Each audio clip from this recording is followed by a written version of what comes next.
Hello, welcome to my mess. You see here I've cut out magazine pages, getting the colors and stuff that I want to use in my compositions. I have my panel selected. This one has the layer of beeswax already applied, and I've drawn on it with an oil pastel. I'm scraping away the oil pastel as I used or placed the paper in each position. The reason I'm doing this is because I don't want to go through the trouble of drawing out a template and cutting each piece exactly to fit. With this composition, I have enough straight lines and simple shapes that I can kind of wing it. I don't go for a realistic photograph or painting anyhow. This is more like a glimpse or a memory that's kind of half forgotten. So as long as I can get the essence of the subject matter, I'm happy. I'm taking my paper now and I'm rubbing in the paper on top of the beeswax with a green cleaning pad. As I apply pressure and rub on it, it creates a friction, and the heat embeds the paper on top of the beeswax, which will hold it in place until I get a chance to get it all in place, and then I'll go back and start sanding.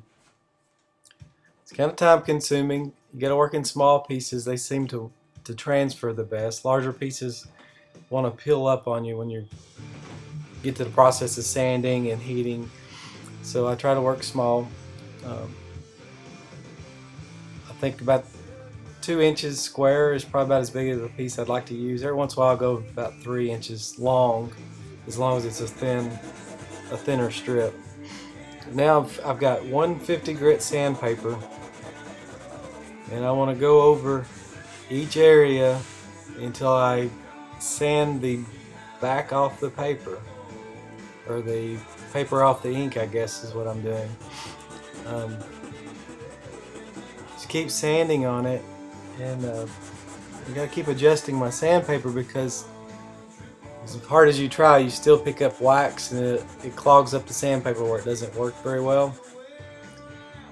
So I just keep sanding and sanding every little piece. You're getting the shininess off the paper, which will allow the water, when I apply water to it later, to penetrate into the paper where I can rub off the paper off the ink.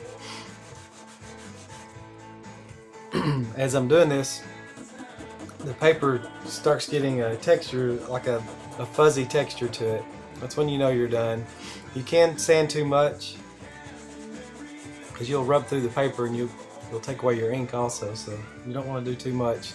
And you got to keep moving your sandpaper around, because if you don't, that wax builds up and it creates this friction, and it'll rub off your paper, ink and all.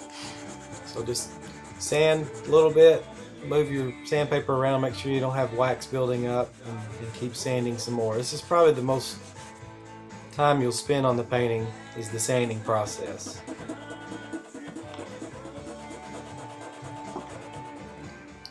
Once you get it all done, you can break out the water bottle, and with the water bottle, of course, before we do the water bottle, we want to clean out the debris we've got from sanding. If you'll notice, along the sides of the paper there's a darker area. That's where we've sanded off that paper. The ink and the paper, the dust, it collects on top of that beeswax, because you're creating a heat. That wax is getting soft, and it holds on to that dirt. So I go in with that scraping tool. People working clay use these tools to shape their forms.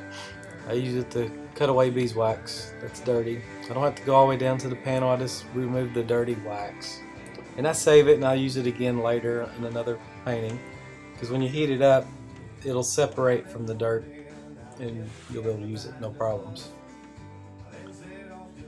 This is pretty time consuming also, but it's much better to get rid of this debris right now, because later when I go to heat this up again, I don't want that there, because it'll settle into the wax even further, and I'll have to remove more wax than what I'm having to right now. You gotta be careful, because you've sanded that paper down to a really thin layer, and right there, see it, it'll cut through it pretty easy, so gotta be careful. I'm not too worried about it usually, as long as I don't take a big chunk out. It gives it character.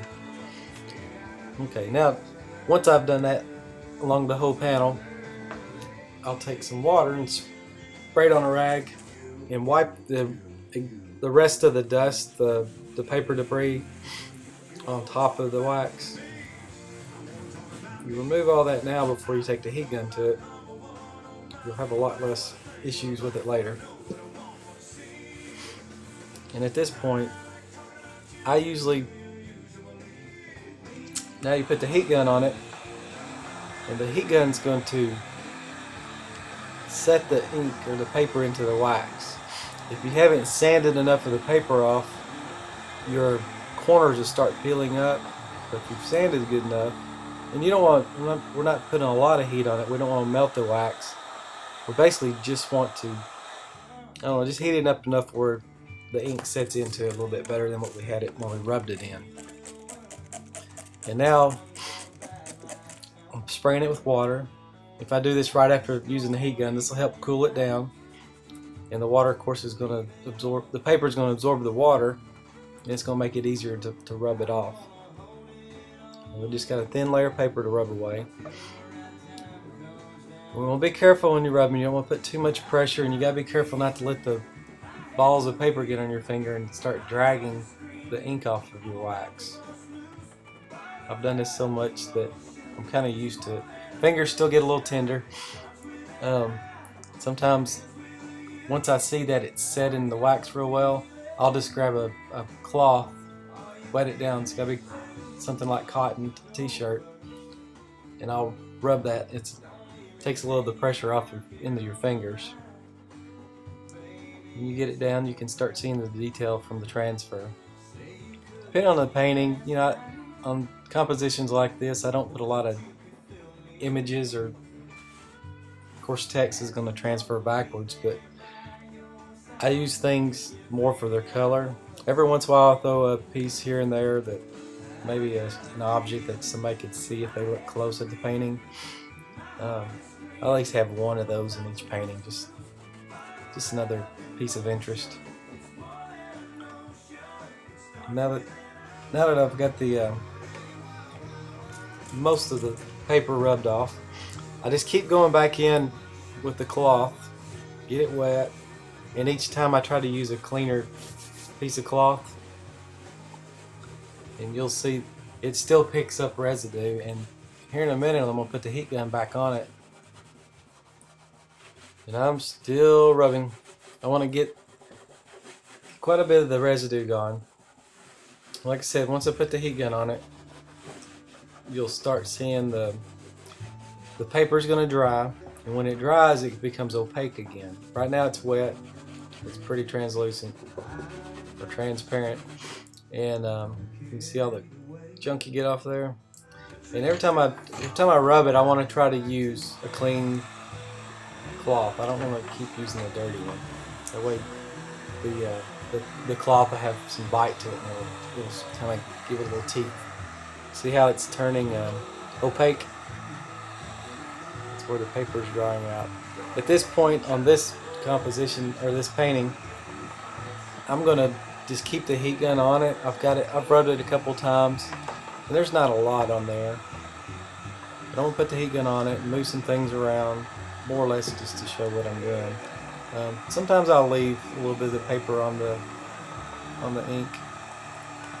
I think it's kind of interesting to see that part of the process still involved in the painting. You see, I can move things around. If you got something that's kind of out of place, you can kind of push and pull here and there. Not a lot, but a little bit.